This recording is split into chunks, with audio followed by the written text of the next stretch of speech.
If you'll remember, back in 2013, we had one of the more heartbreaking scandals in gaming when the highly anticipated SimCity 5 released as an incredibly broken hot mess, and what made it more staggering was that Maxis lied almost every step of the way through development and release. From claiming that the in-game AI was so advanced that the game absolutely needed to be online at all times in order to connect with Maxis's bank of super bat computers, to seeing players not being able to play their single-player game almost the entire month after launch due to connection issues, to straight-up lies about how the AI agents actually functioned. See an entire Sim's life from above, follow them around their everyday activities, and marvel at the incredible complexity of SimCity's amazing simulated cities. In reality, the little simulated people led the most convoluted bohemian lifestyles imaginable. Sims would leave their house in the morning and go directly to the nearest available job site, and work that job until the night, and then go directly to the nearest available house, sleep overnight, and then repeat the cycle, oftentimes not living in the same house with the same family or even in the same neighborhood for more than a day. It was like everyone was in a giant repeating episode of Wife Swap that nobody could ever leave. Traffic was an even worse issue. You could never expand your build area large enough to create any more than one connection to a highway, and traffic would always take the shortest route possible, even if that route was a tiny dirt road next to the giant expressway you built for them. And for a great period of the earlier builds, cars couldn't even make left turns. It was nearly impossible for them. I'll let that sink in. In a city simulation game made by the grandfathers of city simulation games, traffic couldn't make left turns. There were moments where pedestrians would get possessed and continue to circle around the same intersection over and over and over forever. Maybe they didn't want to keep going home to a strange house and a strange family night after night. Maybe an infinite purgatory of crosswalking was better than the hell that awaited them elsewhere. Basically speaking, SimCity 5's initial release made No Man's Sky look good, and for everyone who had their heart set on playing a fantastic city simulation game, there was only raw disappointment. Skip forward about 2 years to the day, and most people had cooled their jets. Yes, SimCity 5 was an unmitigated disaster, and Maxis sadly had their time on this earth cut short by the ravening hunger of Electronic Arts. But I at least could feel just a little bit excited again for a new city simulation game, and lo and behold, Paradox Publishing came to the rescue, as they so often do, with Cities Skylines. Put as briefly as possible, Cities Skylines was everything that SimCity 5 should have been. Sure, Skylines didn't have the visual character that SimCity had. The vibrantly colored, permanently tilt-shifted graphics were a bold choice, and SimCity is visually unique compared to any other city simulation game. SimCity's UI elements were fantastic as well, balanced on the boundary between effective and creative. Skylines had a more standard UI and graphics setup, albeit with 2 years extra fidelity and power. SimCity also had a phenomenal soundtrack. It's one asset that has stood the test of time, while Skylines' soundtrack was a little more workmanlike, but damn it, Skylines actually functioned. Citizens had one home and one workplace, and they intelligently used roads, buses, and underground metros to get there.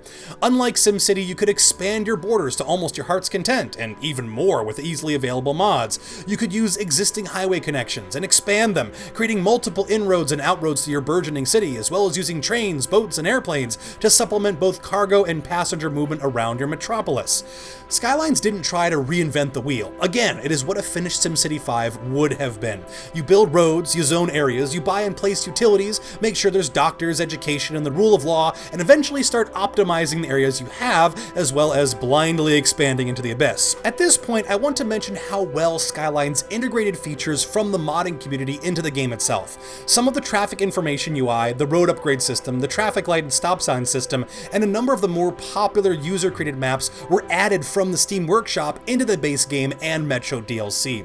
Now, I'm not sure if the original creators were compensated. I would like to see that since they did put work into the game, but ultimately these features made the game just that much better, and it's really cool to see a developer tap into their community so conscientiously.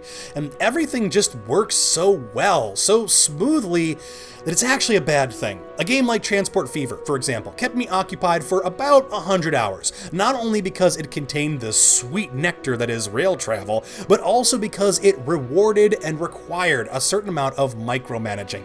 The margins between making a profitable line and a failing line were kept very tight, and I had to make multiple micro adjustments as well as larger line replacements to keep everything running smoothly.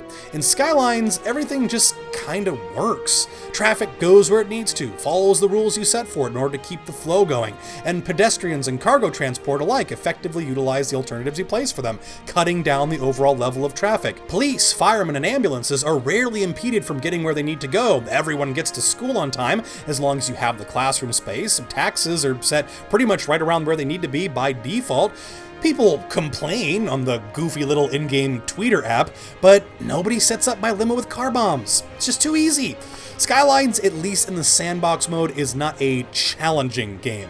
You will very rarely, if ever, reach a situation where you have to, say, come up with a solution to a struggling budget, for example. After around 4 hours of play, I was able to set up a city that had 1.5 million double cent slash thing dollar surplus.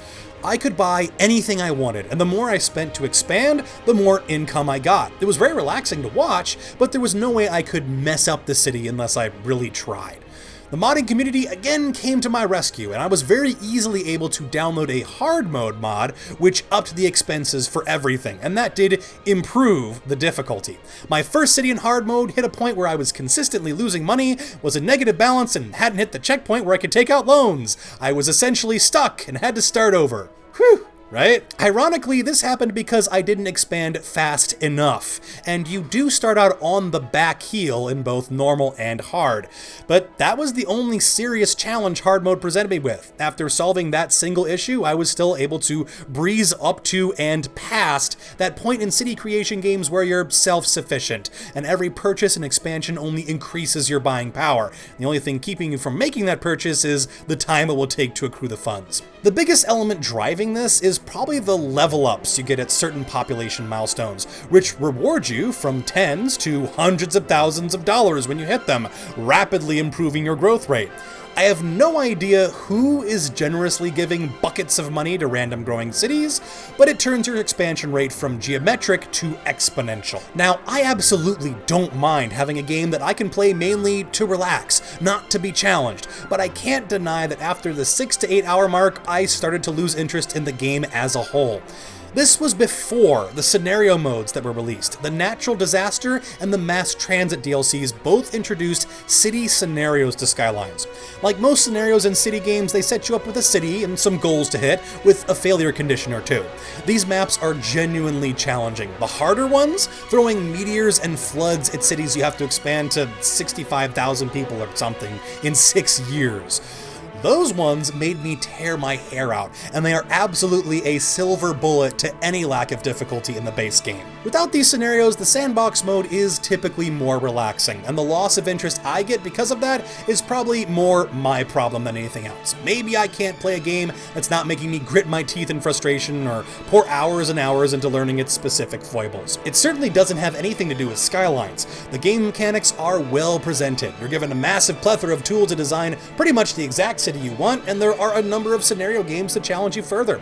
I probably just have a difficulty with difficulty. Even though I personally only sunk 20 hours into it over 2 years, Cities Skylines is a really fantastic city building game, and since you can probably pick up a copy for less than the listed $30 price tag on a Steam sale, I would say when you get the chance, go for it.